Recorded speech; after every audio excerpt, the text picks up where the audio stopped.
Welcome to the first trimester, the most invisible yet intense 12 weeks of your entire pregnancy journey. The moment you see those two lines, you're already 4 weeks pregnant. Wait, what? That's right. The medical community counts pregnancy from your last period, not from conception, which means the first trimester actually begins before you even know you're pregnant. And if you think that sounds confusing, you'd better buckle up, because the next 8 weeks are going to bring absolutely wild changes to your body. I'm here to walk you through exactly what's happening, why it's happening, and most importantly, the solutions that actually work. This is the first trimester begins. Symptoms, pains, what you must know, and the solution. This is where everything begins, where your baby's heart starts beating at just 6 weeks, and where your body is working harder than you might ever realize.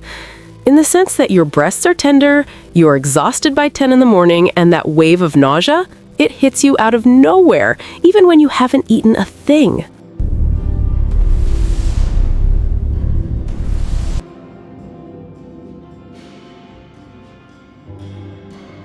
Let me start with something that surprised even me when I first researched this in depth.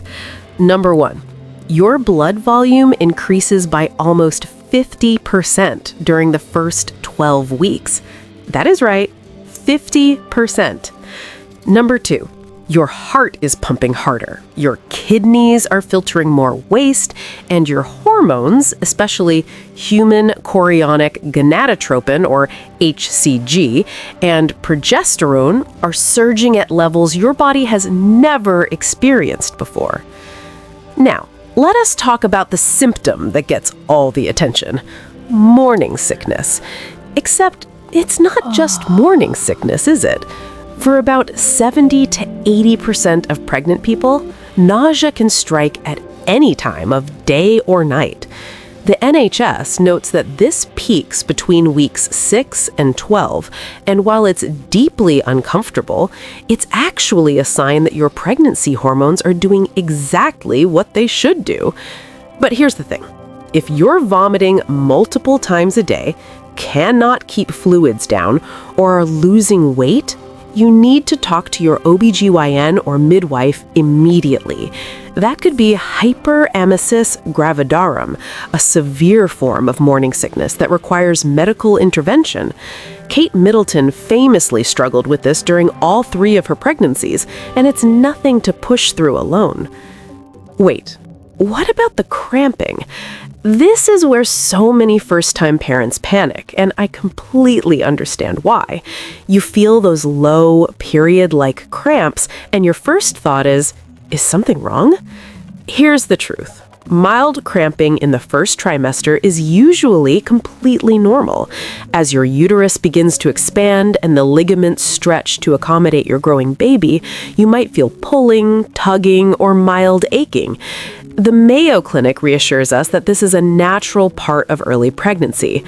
However, and this is crucial, if your cramping is severe, if it is on one side only, or if it comes with heavy bleeding, dizziness, or shoulder pain, you need to seek medical care right away.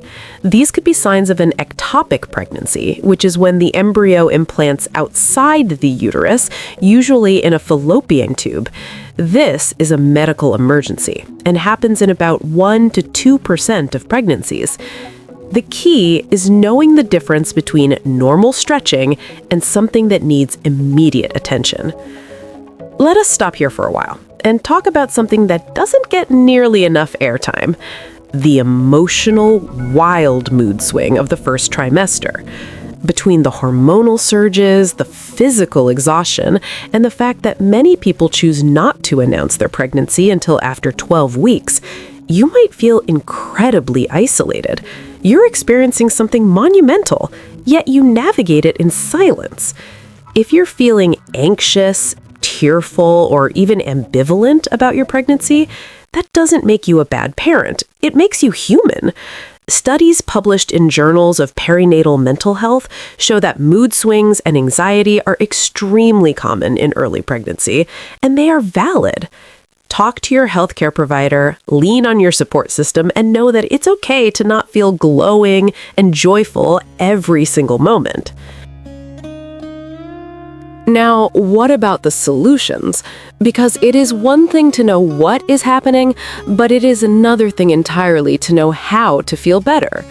Let me share what actually works, backed by both medical research and the lived experiences of millions of parents. For nausea, small, frequent meals are your best friend.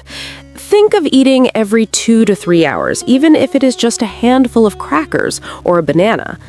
Ginger has been shown in multiple studies to reduce nausea, whether that's ginger tea, ginger candies, or even ginger capsules.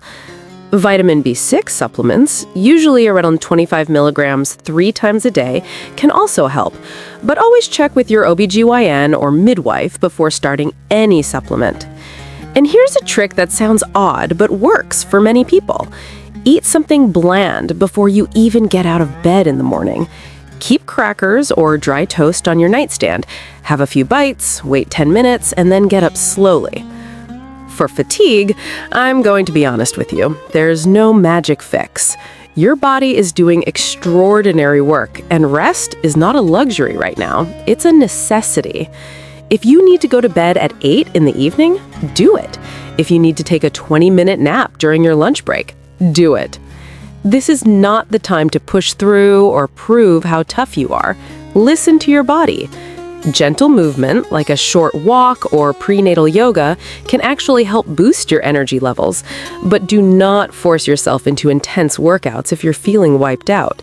The guidance here can differ slightly between the UK, Canada, and the USA, so always follow your healthcare provider's specific advice for your situation. Hydration is another non-negotiable. Aim for at least 8 to 10 glasses of water a day, and if plain water makes you nauseous, try adding a slice of lemon or cucumber, or sip on coconut water. Dehydration can worsen both nausea and headaches, which are also common in the first trimester as your blood volume expands.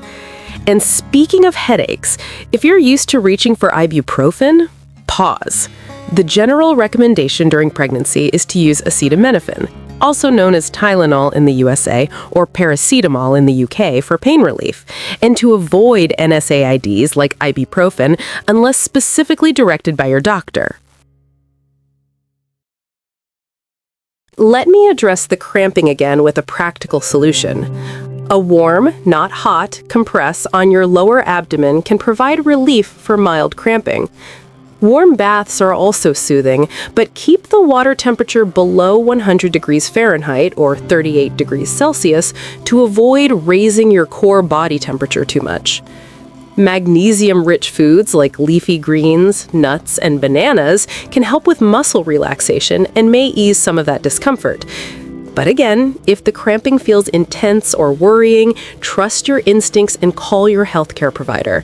It is always better to ask and be reassured than to wait and wonder. Here is something else that might catch you off guard. Breast tenderness. Your breasts are preparing for breastfeeding from the very beginning of pregnancy, and that means they can feel swollen, sore, and sensitive to even the lightest touch. A supportive, well-fitted bra, even a soft sleep bra at night, can make a huge difference. Avoid underwires if they feel uncomfortable, and as your pregnancy progresses, consider getting professionally fitted for maternity bras.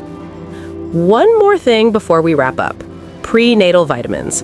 If you are not already taking a prenatal vitamin with at least 400 micrograms of folic acid, start now. Folic acid is critical in the first trimester for preventing neural tube defects like spina bifida. ACOG and the NHS both emphasize that ideally, you should start taking folic acid before you conceive. But if you did not, starting now is still essential. Look for a prenatal that also includes iron, calcium, vitamin D, and DHA, an omega-3 fatty acid that supports your baby's brain development. So here is the truth about the first trimester. It is hard. It is uncomfortable. It is often lonely, but it is also miraculous.